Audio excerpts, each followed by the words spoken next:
Bonjour Carlos, comme j'ai pu t'en faire part, j'ai fait appel à la communauté Facebook pour trouver un dilemme éthique.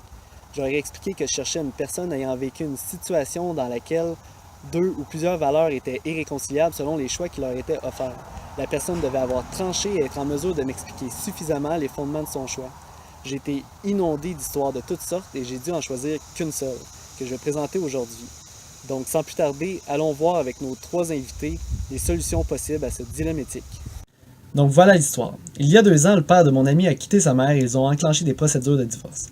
Un certain moment après la séparation, son père lui a avoué qu'il avait rencontré une autre femme, mais lui assurait l'avoir rencontrée après s'être séparé de sa mère. Le problème, c'est qu'elle a demandé à mon ami de ne pas le dire à sa mère pour 2 raisons.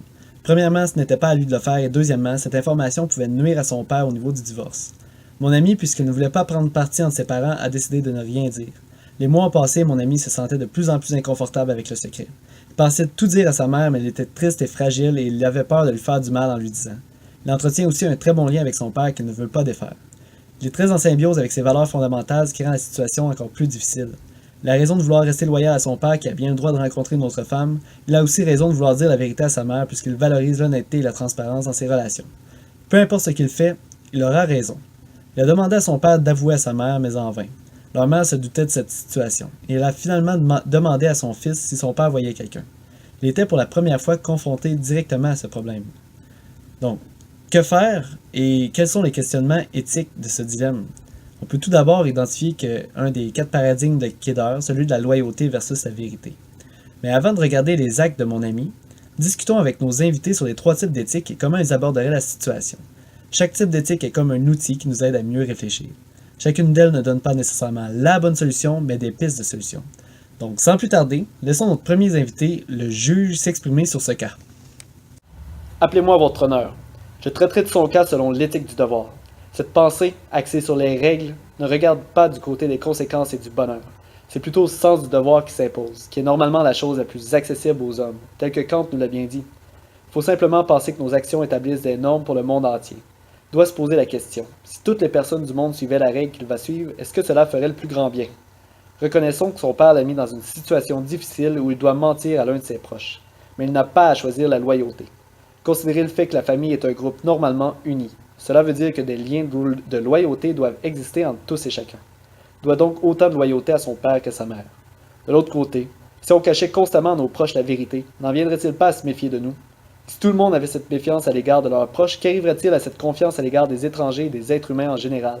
Il y a certainement des situations où la loyauté prime sur la vérité, mais à l'intérieur d'une famille, la vérité doit être au cœur des valeurs et ce, peu importe les conséquences. À défaut d'être loyal envers son père, il doit être loyal envers la vérité elle-même. Il accomplira ainsi son devoir moral et il aura la paix d'esprit à juger. Merci beaucoup, votre honneur, pour vos réflexions. Voyons maintenant ce que notre ami l'arbitre en pense. Merci beaucoup, mon cher. Donc, selon moi, pour résoudre un dilemme, il faut regarder les conséquences. Il faut tenter de prédire quels seraient les effets de chacun des choix possibles et ensuite déterminer lequel permet d'accroître au mieux les possibilités de bonheur. D'un côté, s'il annonce la vérité à sa mère, elle risque d'être blessée de savoir que son père est rapidement passé à autre chose et c'est inutile. Peut-être elle va même utiliser cette information pour aller soutirer encore plus de soi à son père pour qui le procès augure déjà très mal. Tout cela pourrait faire en sorte que son père se sente trahi, qu'il en veuille à son fils. Mais en même temps, peut-être que son père va comprendre que votre ami vivait mal avec le mensonge et qu'il n'avait pas à lui demander de garder un tel secret. Sa mère va peut-être être reconnaissante que son fils lui dise la vérité, puis ça va lui faire du bien. De plus, votre ami sera délivré du fardeau de ce mensonge. Mais s'il ne donne pas la vérité, tout semble stagner. C'est certain qu'il garderait son bon lien avec son père et il n'aurait pas à prendre le risque de blesser sa mère. Mais si elle l'apprend, sa mère pourrait lui en vouloir de ne pas l'avoir aidé à voir clair et d'avoir brisé leur lien de confiance. Dans ce cas-ci, j'opterais plutôt pour la vérité puisqu'elle va délivrer tous les gens impliqués dans cette situation. Sa mère va enfin connaître la vérité, même si elle lui fait mal, puis votre ami n'aura plus à s'impliquer en conservant le mensonge. Et en bout de ligne, c'est à son père de subir les conséquences de ses actions. Au moins, il aura plus à se cacher de sa relation. La vérité l'emporte. Merci beaucoup, monsieur l'arbitre, pour votre verdict. Voyons maintenant ce que Thomas, l'apôtre de Jésus, a à nous dire. Merci beaucoup, mon frère. Il n'est pas nécessaire de chercher loin.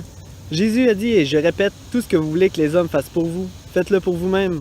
Ce principe est simple, mais à qui doit-on l'appliquer dans cette situation? Évidemment, si vous vous placez dans la situation de son père, vous voudriez que votre fils puisse garder un secret. Cependant, son père demande de conserver le secret non pas pour des raisons vertueuses, au contraire. veut justement couper court à un jugement trop défavorable à lui-même. La personne à qui on doit vraiment se mettre à la place, c'est sa mère, puisque c'est à elle qu'on porte préjudice, en ne lui avouant pas une vérité qui la concerne. Sa fragilité n'est pas une raison de ne pas lui dire, au contraire. Comment sa mère peut-elle se bâtir sur des mensonges? C'est seulement en connaissant la vérité qu'elle peut se construire solidement. De même, ne voudriez-vous pas que vos proches soient honnêtes et transparents avec vous? Comment pouvez-vous attendre qu'ils le soient avec vous si vous ne l'êtes pas avec eux? Croyez-moi, il vaut mieux une vérité amère qu'un mensonge doux. Amen. Merci beaucoup, mon Saint Thomas, et merci à nos deux autres invités de nous avoir présenté 3 points de vue appuyés sur 3 types d'éthique. Vous devez maintenant vouloir savoir ce que mon ami a fait. Mon ami a choisi de donner la vérité et dit s'être appuyé sur l'éthique des sentiments, représentée par Saint Thomas dans cette vidéo. Il s'est mis à la place de sa mère et s'est dit qu'il aurait voulu avoir la vérité. Il s'est senti immédiatement aligné avec ses valeurs et ça l'a soulagé. Ce qui s'est déroulé par la suite fut fort surprenant. Les craintes qu'il avait se sont avérées fausses. Leur mère s'étant doutée depuis le début que leur père avait rencontré quelqu'un, elle a pu se réconcilier avec son intuition. De plus, elle n'a même pas utilisé l'information en cours, même si son avocat l'a apprécié de le faire.